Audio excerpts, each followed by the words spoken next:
Today I'm going to be trying a little innovation with my GREENSTALK Ultimate Spinner.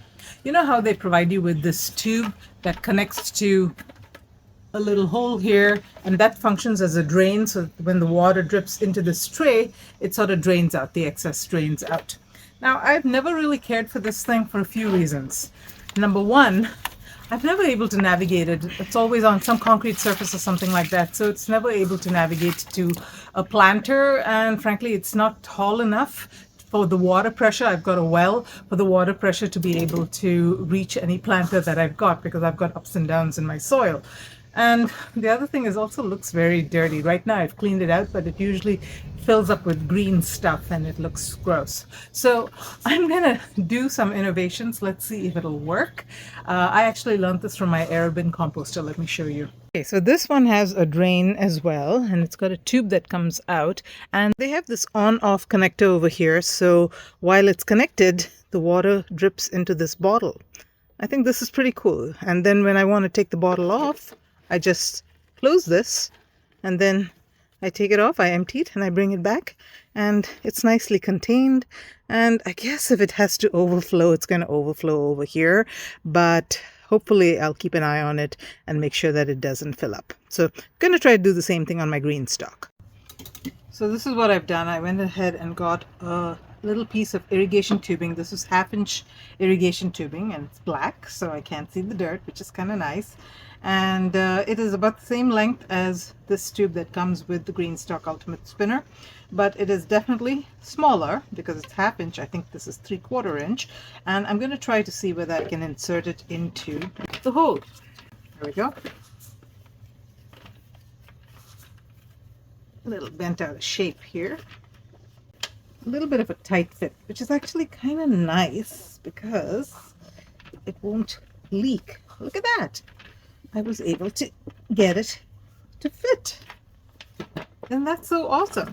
And now what I'm going to do is I'm going to connect this little faucet thingy over here. So just going to cut it right about there. And then you unscrew this, and because this is so bent out of shape, I'm just going to warm it up a bit. I've got a heat gun, but you can always use a little tub of hot water instead. Not everyone has a heat gun. And you insert this into it like that. And then this goes in here, and then you screw this on nice and tight, and then you do the same thing on the other side. This little piece, heat it up just a little bit, push it in through the hole, and screw it on. Someone's in trouble. And then what I'm going to do is just put a bottle, any bottle. It'll kind of fit. It doesn't need to be tight or anything. And yeah, that's it. It needs to be at a slightly depressed level, and this tube will sort of straighten out over time. And let's test it out. Let's fill this up with water and see if it works. Right, here we go.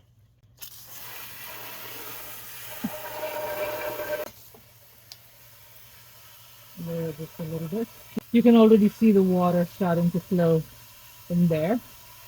So yeah, it works, and it works quite well. Yay!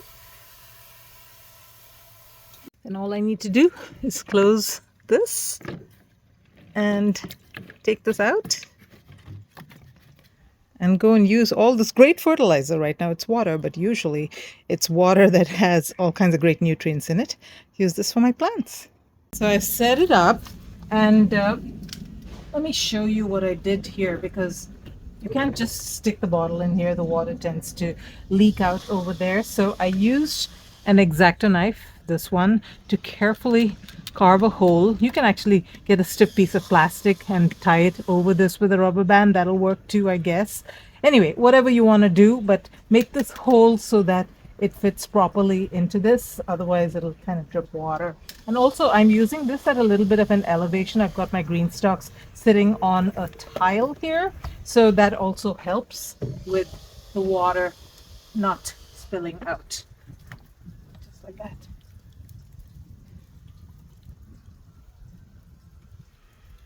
Works.